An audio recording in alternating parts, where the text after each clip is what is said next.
ஓம் ஸ்ரீ குரு பிரம்மா குரு விஷ்ணு குருதேவா மகேஸ்வரா குரு சாட்சாத் பரபிரம்மம் தஸ்மை ஸ்ரீ குருவே நமக. ஓம் ஸ்ரீ அகத்தீஸ்வராய நமக. ஓம் ஸ்ரீ குரு தத்தாத்ரேயாய நமக. ஓம் ஸ்ரீ கணேசாய நமக. ஓம் சரவண பவ. ஓம் சக்தி. ஓம் அதிபராசக்தி. ஓம் நம சிவாய. ஓம் நமோ நாராயணாய.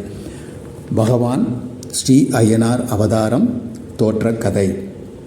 பகவான் மோகினி அவதாரம் எடுத்து அசுரனை அழித்துவிட்டு அமர்ந்திருந்தபோது நாராயணா நாராயணா என போற்றிக்கொண்டு அங்கே வந்த நாரத மகரிஷி கூறினார், சுவாமி, யுகம் யுகமாய் அதர்மம் தலையெடுக்கும்போது அதனை தாங்கள் அழித்து தர்மத்தை நிலைநாட்டுகிறீர்கள்.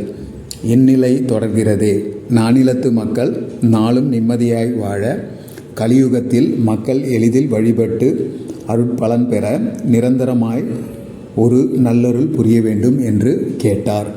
அப்போது தேவகுருவான பிரகஸ்பதி கூறினார், படைத்தல், காத்தல், அழித்தல், மறைத்தல், அருளல் என்றும் 5 தொழில்களையும் சதா சர்வகாலமும் செய்து வரும் 5 சக்திகள் ஒன்றிணைந்தால் அதுவே மகாசக்தியாகும். உடனே அங்கே 5 தொழில்கள் புரியும் தேவசக்திகள் தம் தேவியருடன் காட்சி தந்து அருளினர். பிரம்மா சரஸ்வதி தேவியுடனும், மகாவிஷ்ணு மகாலட்சுமி தாயாருடனும், ருத்ரன் பார்வதி தேவியுடனும், மகேஸ்வரன் மகேஸ்வரி தாயாருடனும் மற்றும் சதாசிவர் மனோன்மணி தாயாருடனும் என முறையே படைத்தல், காத்தல், அழித்தல், மறைத்தல், அருளல் என பஞ்சசக்திகள் உடனே அங்கே பிரசன்னமாயினர். மோகினி வடிவத்துள் சரஸ்வதி முதலான மனோன்மணி சக்திகள் யாவரும் ஐக்கியமாயினர். ருத்ரருக்குள் பிரம்மா முதலாக சதாசிவர் வரையானோர் ஒன்றினார்கள்.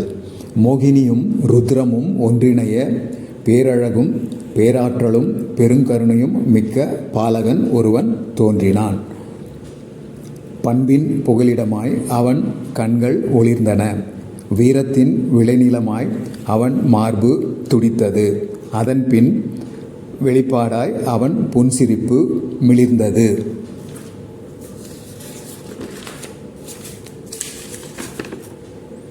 தேவர்கள் தோன்றி பாலகனை போற்றி வணங்கினர்.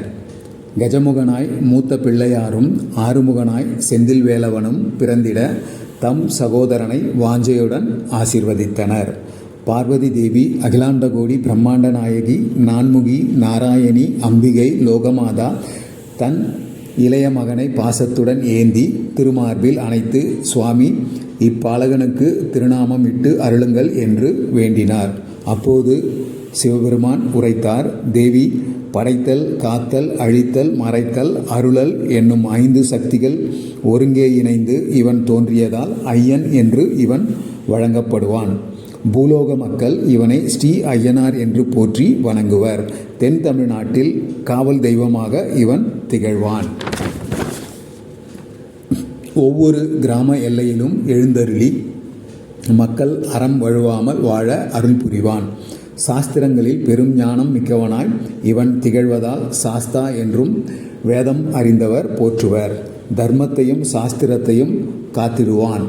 ஆதலால் ஸ்ரீ தர்மசாஸ்தா என்றும் மக்கள் வழிபடுவர். ஹரிக்கும் அரணுக்கும் மகனாய் தோன்றியதால் ஹரிஹர புத்திரன் என்றும் அழைக்கப்படுவான். கேரள நாட்டிலே பந்தளத்து மன்னனால் வளர்க்கப்பட்டு ஸ்ரீ மணிகண்டன் என்றும் அழைக்கப்படுவான். முக்தி நெறியே சிறந்த பிரம்மஞானமாகும் என்றுணர்த்தி தத்துவமசி என்ற மகா வாக்கியத்தின் பொருளை எளியவரும் உணர்த்தும் ஜோதி பரம்பொருளாகி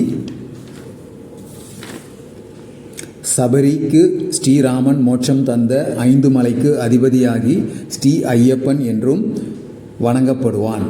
குழந்தையும் தெய்வமும் ஒன்றே என உணர்த்த குளத்துப்புழை எனும் இடத்தில் பாலகனாகவும், தர்ம பரிபாலனம் செய்ய அச்சன் கோவிலில் அரசனாகவும், கிரகஸ்த தர்மத்தை இல்லறமே நல்லறம் என்றுணர்த்த ஆரியங்காவில் இச்சாசக்தி கிரியாசக்தி வடிவங்களாகிய பூரணை புஷ்கலை எனும் தேவியருடன் ஐயனாகவும், சபரிமலையில் பிரம்மச்சாரிய விரதம் பூண்ட சந்நியாசிய தர்மத்தை நிலைநாட்டும் ஐயப்பனாகவும் இவனே அருள் புரிவான் என்று கூறினார்.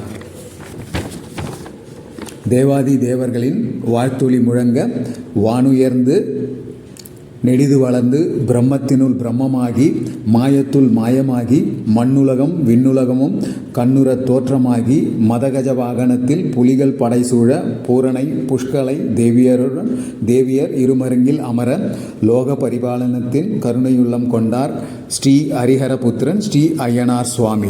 ஓம் ஸ்ரீ அய்யனார் பகவான் திருவடிகளே போற்றி. ஓம் சுவாமியே சரணமையப்பா. லோகவீரம் மகாபூஜ்யம் சர்வரக்ஷகரம் விபும் பார்வதி ஹிருதயநாதாம் சாஸ்தாராம் பிரணமாம்யகம். தேவர்கள் பூமாரி பொழிந்தனர். சுபம். ஓம் சாயி ஸ்ரீ சாயி ஜெய ஜெய சாயி. சர்வம் ஸ்ரீ கிருஷ்ணார்ப்பணமஸ்து.